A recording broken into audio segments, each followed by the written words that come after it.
Good day po mga bayang karerista. October 19, 2025, Sunday at Metro Turf Club. Start time at 2 p.m.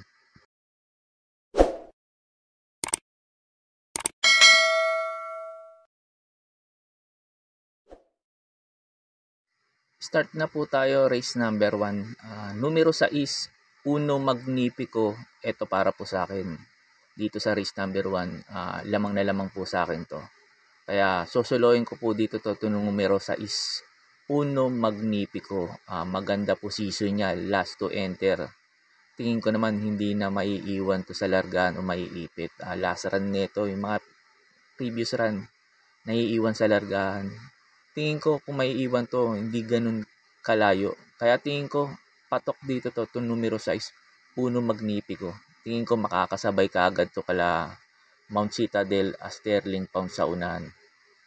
Pagkatapos nga po pala ng info ko dito sa race number 1, in-upload ko po yung last run neto ni Uno Magnifico, kung saan siya tumersero doon kala Mangantanan, para magkaroon po kayo ng idea kung susuloyin nyo po ba o magpo-protection pa kayo. Sa nag-request po sa akin ng followers ko na i-upload din yung Novatos run nila, Precise Move at Greatest Moment. Sinama ko rin at in-upload para magkaroon din po kayo ng idea. Kaya po sa race number 1, tong numero 6, Uno Magnifico, para po sa akin, sosoloyin ko na po. Gates open, they're off. And racing Golden Andalai jumps quick out of the gate, followed by Precise Move in second. A very close third is Greatest Moment, running by Drill. Then 4 lengths for the back to Whirlwind and Thunderstorm is the early trailer. Midway down the back stretch, Golden Andalai leading the field by a length and a half, followed by Precise Move in second. Greatest Moment is racing in third and followed by number 4, that is Whirlwind and Thunderstorm, still bringing up the rear as they reach the last 600. There's no change with the sequence. It is still Golden Andalai leading the field by 2 lengths, followed by Precise Move in second, and a gap of 4 lengths for the back in third, followed by Greatest Moments, Whirlwind and Thunderstorm, now starting to put big strides as they reach the last bend for home with number 3, Golden Andalai maintaining that 2 to 3 lengths lead, followed by Precise Move in second. Coming in closer now in third is Whirlwind. Moving up now on the outside is entry number 5, and that is Thunderstorm. And down the stretch they come. It is still Golden Andalai by some 3 lengths, followed now by Whirlwind. And finally, from start to finish, Golden Andalai, Whirlwind, Precise Move, Golden Moments, or Greatest Moments rather, followed by Thunderstorm, comes in last. Gates open there. Off and racing. It's Sipagot Boy to the other path, looking for the lead. That on the inside is the favorite Mangantana. A Storm Tracker racing in third and showing speed and taking the third spot now. Is Super Pinay down in Golden Diet. Uno Magnifico second last and without fail is racing and behind them. And down the backstretch one will be a pace setter here now. Is Sipagot Boy by about a length and a half. Then trying it closer now on the outside is Mangantana. 3 lengths for the back in 30, Super Pinay. Then running in fourth now is Uno Magnifico. Golden Diet Storm Tracker is second last and without fail is still last of all Mangantana and Sipagot Boy in a very tight competition. And a very close third now is Super Pinay together with Uno Magnifico. The lead now belongs to Mangantana by about a length and a half and quarter of a mile to go. It is still Mangantana by some 3 lengths over Super Pinay. Position second and down to the finish. It is still Mangantana by some 2 lengths and threatening presence now on the outside is Super Pinay. Mangantana, Super Pinay, and Uno Magnifico that on the inside. And here's the wire. Mangantana wins the first race over Super Pinay. Uno Magnifico finishing third. Then Golden Diet was fourth. And that concludes our opening race by Carrerista. And we have the favorite, Mangantana, crossing the bar first and didn't disappoint. It's Backhurst. Our unofficial order of arrival, 1, 5, 3, and 2. according to our racetrack announcer. Let's go ahead and watch. Sa race number 2 na po tayo. Pampremera ko dito yung numero 3, Desirable. Ito tingin ko pwedeng makarimate rito. Sakaling maghabulan si Don Pedro saka si Ichi Randran sa unahan, ito malakas rumimate itong numero 3, Desirable. Second choice ko yung numero 6, Fearless. Kaya naging second choice ko to, gusto ko yung position niya last to enter kasi naiiwan tong kabayo na to. Tingin ko dahil nga last to enter to ngayon, hindi maiiwan to ng gaano. Pag eto nakasabay ka agad kala Desirable, tingin ko pwede ring rumimate to. Itong numero 6, Fearless. Di ko na sinama si Don Pedro kasi aanim na lang to eh. Hindi naman pwede akong magtatlong tip dito. Pero kung may puhunan kayo, pwede nyo sama to. Itong numero 2, Don Pedro. Baka sakaling hindi habulin ni Ichi Randran, tingin ko pwedeng makatapos ng karera. Kaya po sa race number 2, pampremera ko yung numero 3, Desirable. Second choice ko po yung numero 6, Fearless. Sa race number 3 na po tayo. Pampremera ko dito yung numero 3, Winner Parade. Si Winner Parade, tingin ko siya babandera dito. Tingin ko walang ganong mabilis na pwede ka agad humabol sa kanya. Pag eto nauna at napabayaan nila sa unahan, tingin ko malaki chance makatapos ng karera to. Itong numero 3, Winner Parade. Pang-protection ko yung numero 1, Sing a New Song. Ito si Sing a New Song, maganda tinakbo na ito kalamang Nano. Tinali niya pa sa datingan si Club Habana nun. Kaya tingin ko mag-uumento to dahil cambio hinete. Dati yata MVP Lapil, ngayon MM Gonzales. Tingin ko mag-uumento to.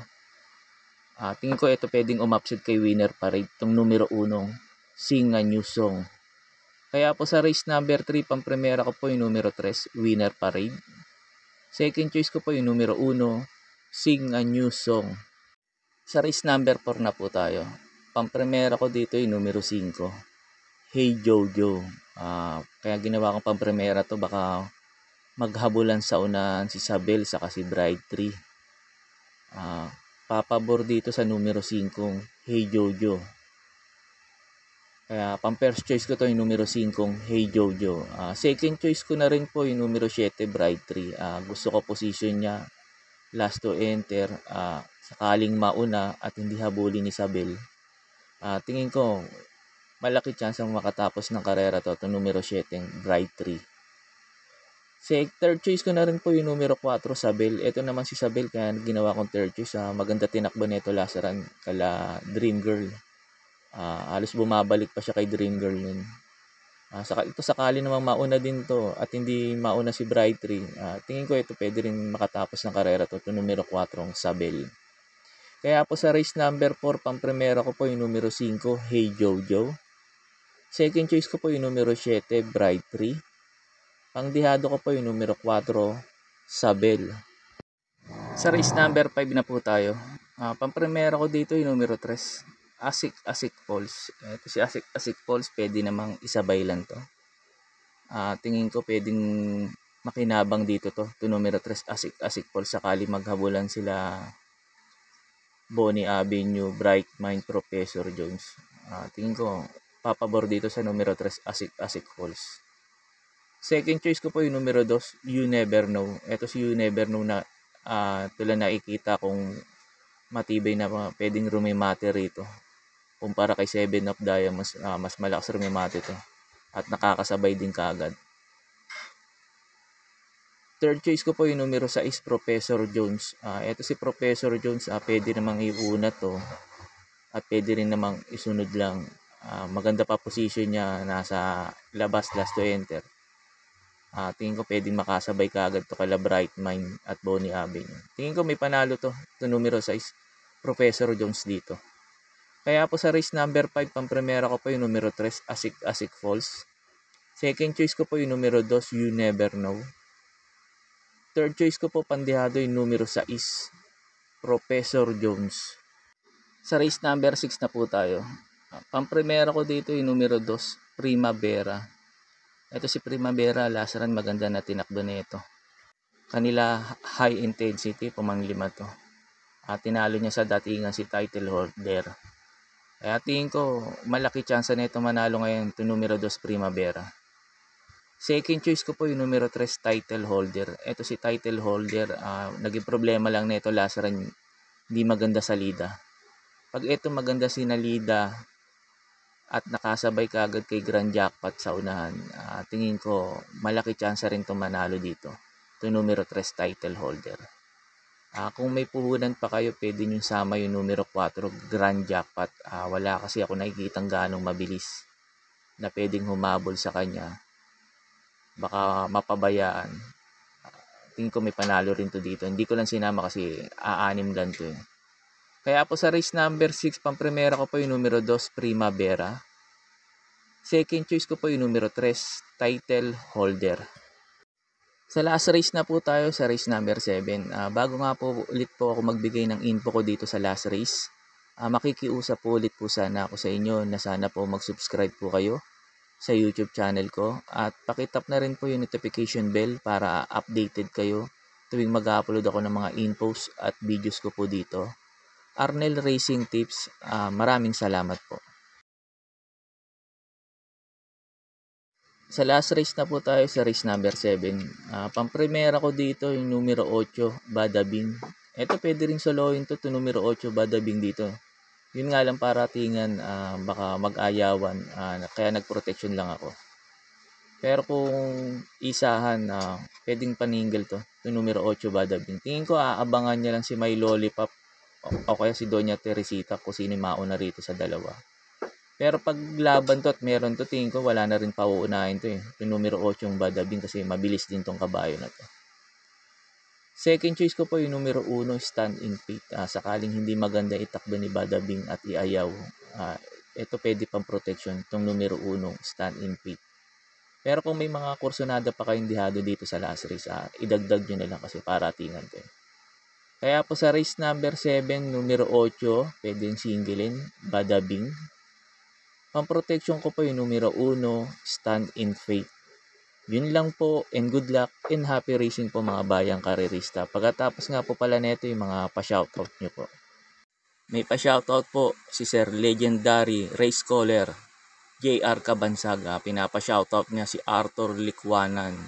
Sir Arthur Likwanan at Sir JR Cabansag, shoutout po sa inyong dalawa at maraming salamat po. Shoutout po sa inyo, Sir Berhilio Gonzales. Sir Berhilio Gonzales, ito yung laging nagla-like at comment at nagpapasalamat sa mga post ko sa Facebook.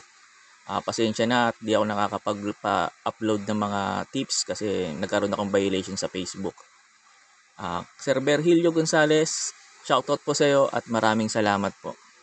May pa-shoutout po si Sir Manuel Tandes. Pinapa-shoutout niya yung pinsan niyang si Boyet Flores. Sir Boyet Flores at Sir Manuel Tandes, shoutout po sa inyong dalawa at maraming salamat po.